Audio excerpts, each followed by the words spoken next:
They don't want to lose the benefits that they derived from the arguments you are offering back when they believed them, but the truth is they have ceased to worship. They now thirst for a way out. And the funny thing, the thing that, as was said, makes me smile is, in the end, I know that at this moment, they really, really hope that I destroy your arguments.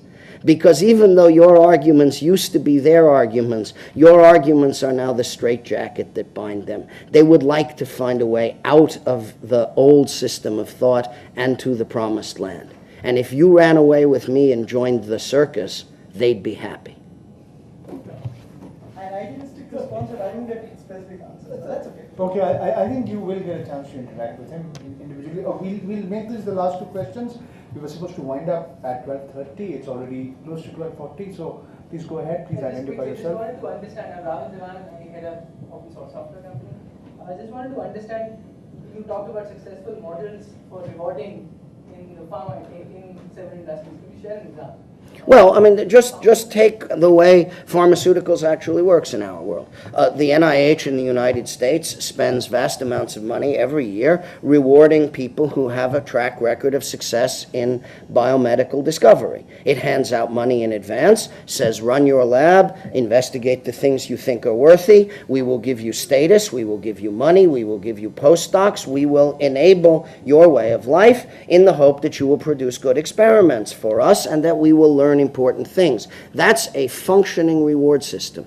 So important and so valuable that the people who benefit from it stand up and endorse it all the time, even though in theory it's incompatible with their belief that only patents produce fundamental innovation. They take that basic biomedical research, which is produced by socialism, and they feed it into a capital-based structure for performing the next two stages of their activity, drug discovery and clinical trials. In clinical trials, they effectively act as government contractors, though they are paid in the long run out of the prices paid by patients, which government either does or does not subsidize according to the political necessities of the relevant government. So even at the stage of political trials, they depend substantially upon socialism or other forms of public benefit in order to complete their function. The stage that they like to centralize the claim to cost needs in is drug discovery. And yet contemporary society is showing how drug discovery is essentially paralyzable in a massive network. As, for example, when Oxford scientists decide to look for an anthrax antitoxin, which they do in the year 2001 because anthrax antitoxin is suddenly a subject, and perform their drug discovery by SETI at-home-like screensaver activity around the net, with human beings volunteering spare computer cycles to perform protein folding experiments, thus enabling them to complete their activity in drug discovery of anthrax antivenom in an order of magnitude shorter time at 2 orders of magnitude lower cost. We should be looking forward to the time at which it becomes possible to establish an actual working pharmaceutical discovery and testing system in the world that will be an order of magnitude cheaper than the existing one and will not depend upon patenting at all. But that's not your fight and mine at the moment. Our fight at the moment is to take care of an even simpler situation in which all sides would now admit that we have shown that there is a better, cheaper, faster way to make software in which the patent system plays no role at all. We effectively demonstrated the superiority of a patent-free software industry years ago. And the effective proof that we did that is that the largest parties then doing the work of building a patentable IT system have, without exception, or with only one exception perhaps, decided to come over to our side and embrace patent-free production. Now, that seems to me sufficient in and of itself to give us adequate answers to each and every form of that question as you meet it when you go through life. Okay. Make that the last question.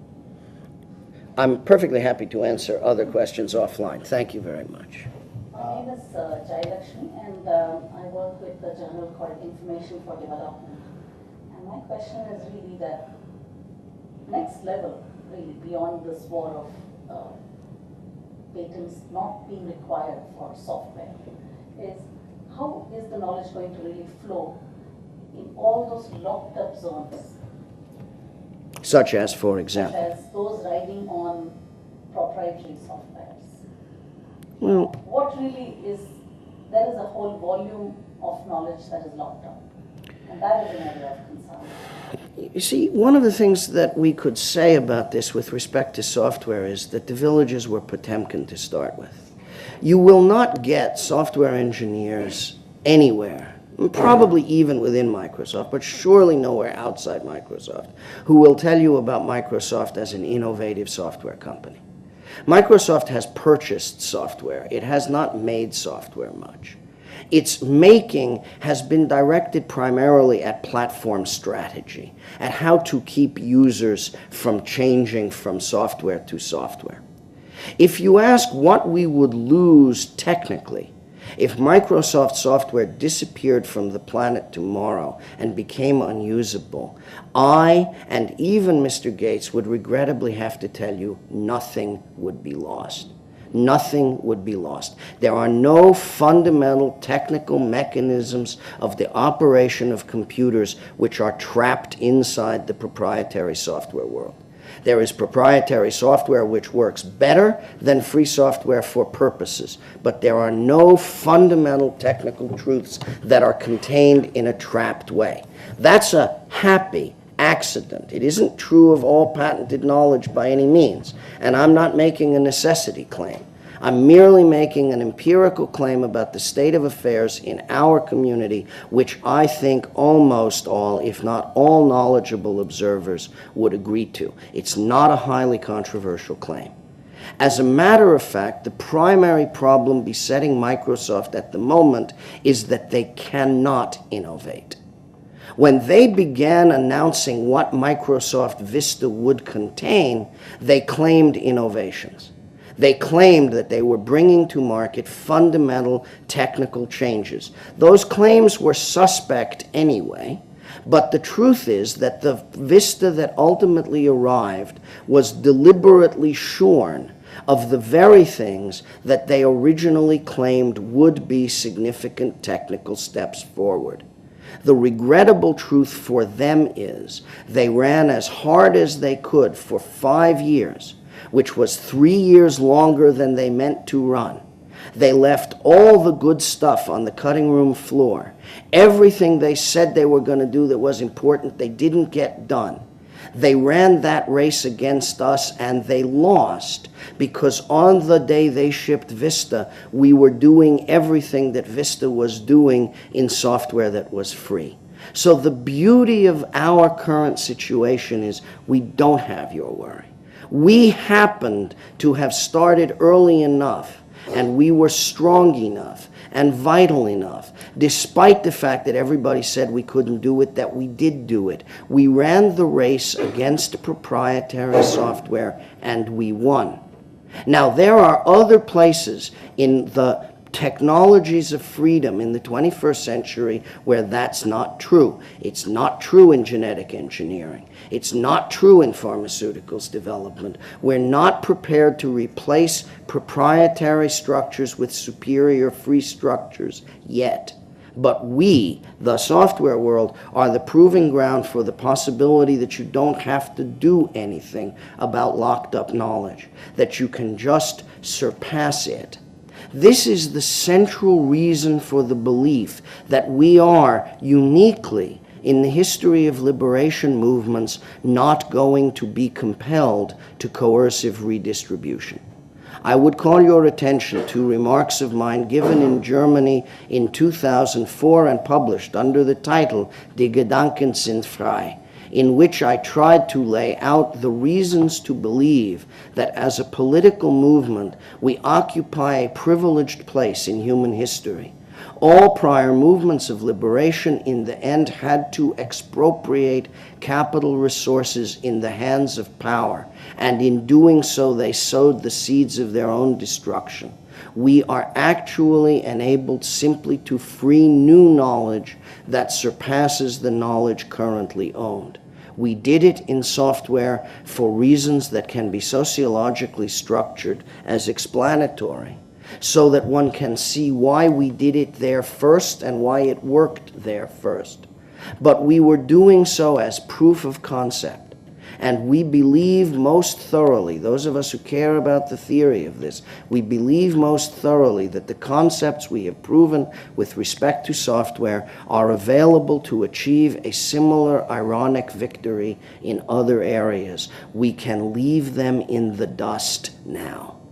Rosa Luxemburg suggested, oddly enough, in the 1920s, I found this only after I had finished writing a thing of my own, which, sometimes I knowingly steal from communists because they don't mind, but in this case, I was unintentionally stealing from communists because I didn't know that she owned it yet. She said in 1926, capitalism makes bad technology. Because the profit motive inevitably interacts negatively with the pursuit of technological efficiency. And in the end, capital has to be more concerned with self-preservation than technological superiority. I didn't realize that Stallman knew that either. I don't think he does. If Rosa Luxemburg had done folk dancing, the two of them would have been perfect together, however, because this is really the mechanism of our achievement. It turned out that they didn't make good software and we had to do better. They made bad software and we had to do better. And there are some reasons to believe that that is true in other areas as well, that there are theoretical consequences of the pursuit of rent rather than technological supremacy, superiority, sufficiency. Appropriate technology is a phrase we've been using in some corners of the world to describe the difference between knowledge that works and knowledge that makes money for the longest time. There are lots of clinically effective medical treatments in the world that would do wonders, but nobody promotes them because they're not patentable. There's all kinds of knowledge in the world that produces superior social outcomes and is inherently non-proprietizable. The only way it can be proprietized is by acts of obviously fallacious proprietization, which we can reap at will. And yet they are compelled to continue to attempt the proprietization. Who wastes more, right? Who wastes more? What are the real cost structures of free against owned? These are the places to concentrate. I'm not going to hold everybody here to talk it through, but if you look at what we did and how we did it, you'll see why sometimes we have the internal lines and they have the external ones, and our strategy beats theirs remorselessly. It's only a matter of waiting. Thank you once again, Professor Eben Moglen, on behalf of Delhi Science Forum, Software Freedom Law Center India, the Free Software Foundation India, SARAI, at the Center for the Study of Developing Societies, the Indian Linux Users